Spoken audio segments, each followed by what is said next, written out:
Lying in the infirmary, Arian Shirone, unable to be pronounced dead. On the old page with a red stamp was written, analysis of the function of immortality and the suspension of bodily functions. Need stared at the page, his green eyes filled with tears, and exclaimed, how? Then he choked out, I found it. Elsewhere, Aruki smiled, his eyes sparkling. A way to revive the dead.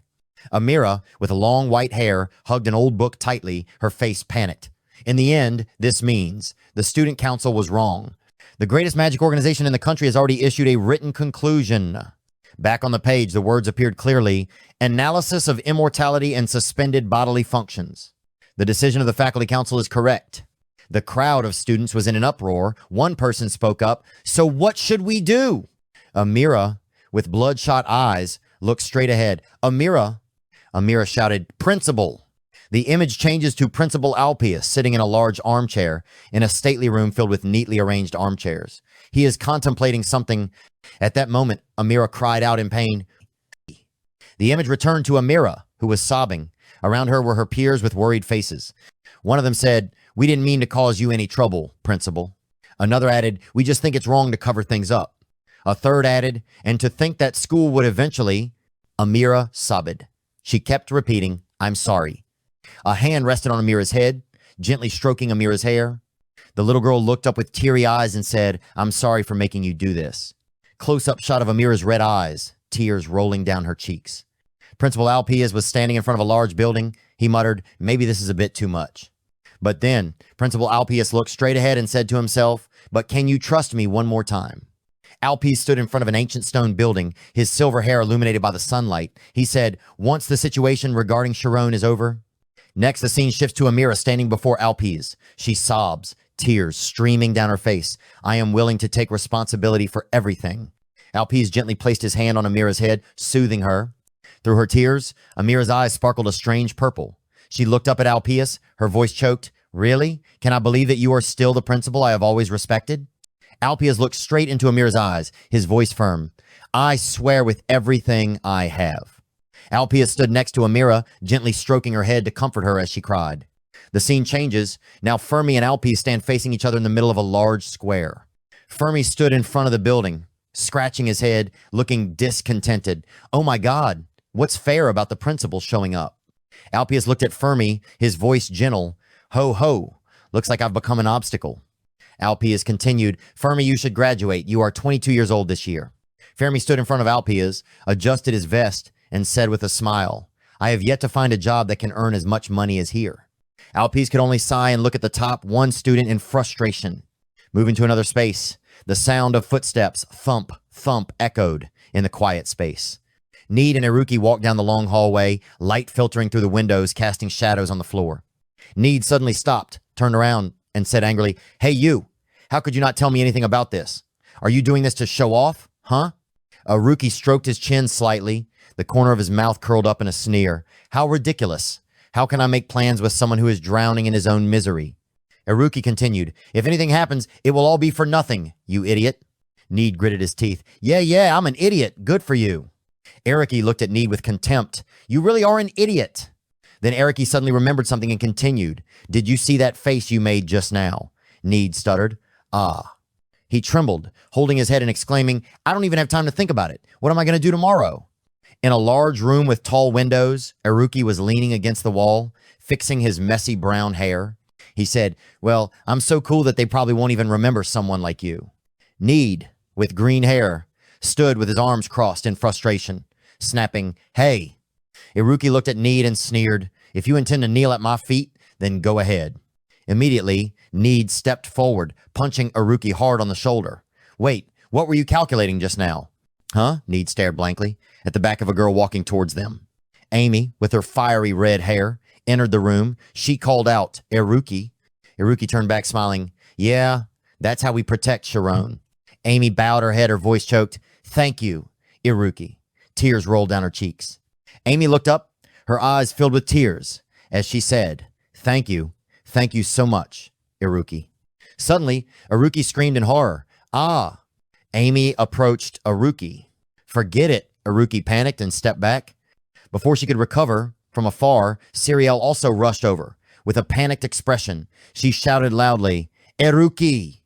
Siriel cried out in panic as she missed Eruki. He quickly escaped and ran away. Meanwhile, Amy, Need, and Siriel hugged each other happily. We did it. We saved Shirone. Looking to the other side, Eruki gasped, his face showing obvious discomfort. He muttered, "Ugh, this is why I can't work with these useless people."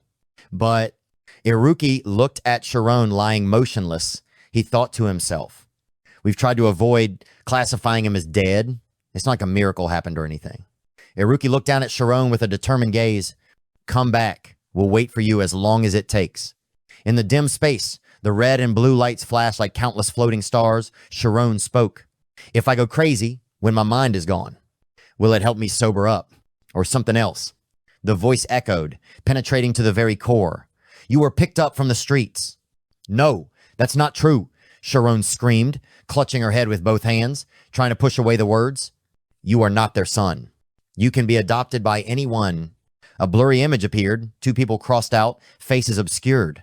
Your nature is that of a despicable predator. You crush others with your superior abilities.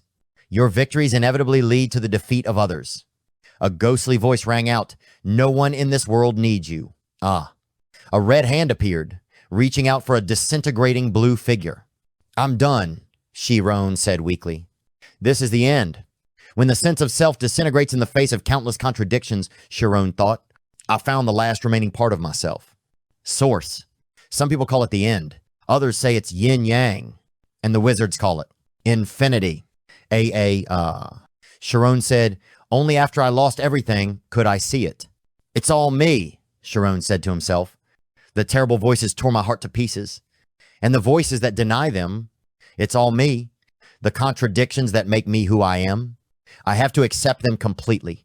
Shirone was standing in a dark space. Above him was a green and yellow sphere of light shining rays down. Powerful rays of light enveloped his body. Shirone closed his eyes to endure.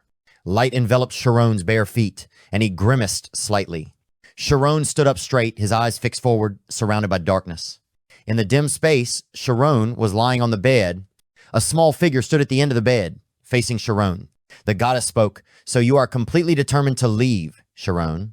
Shirone stood up straight, looking towards a pitch-black vortex that was opening up. The goddess continued, a transcendent being who returned as a human, a contradictory existence. The black vortex disappeared, revealing the goddess with long, flowing jade green hair, dressed in a pure white dress. The goddess said, that is Vajrayana. I never thought you could make it, the goddess continued, to cross the event horizon. The goddess smiled gently. The goddess said, you are worthy. Shirone looked up, surprised, and asked, are you lonely? The goddess tilted her head slightly, silently, saying nothing. Lonely? The goddess smiled gently. You are so kind. The goddess pondered. However, a god cannot feel lonely. But Shirone, with a somewhat sad gaze, looked at the goddess and said, Goddess, I might be a little sad when you leave. Just a little. Shirone continued, her voice filled with gratitude. Thank you, goddess, for giving me the opportunity to return. This is something I really wanted to say. The scene changes to the goddess with jade green hair looking at Shirone. The goddess said sternly, remember this, because there will be no second time. The goddess paused for a moment and then continued, you are someone who has attained Vajranina, so you will no longer receive invitations from me. Then Shirone bowed her head. Shirone closed her eyes, seemingly concentrating. Shirone's bare feet walked on a body of blue water, light surrounding him. Shirone continued walking. Shirone continued walking, surrounded by streams of blue-white light. Finally, Shirone opened her eyes, her gaze fixed forward. The last images of Shirone's eyes filled with determination before disappearing into the light. He said, please send my regards to Principal Alpheus, goddess. Shirone was surprised. A blue light surrounded him. He exclaimed in surprise, huh? Then continued to doubt why. Amidst the blue vortex of light, a figure of a goddess appeared. Shirone raised her hand, her face filled with surprise. Does she know him?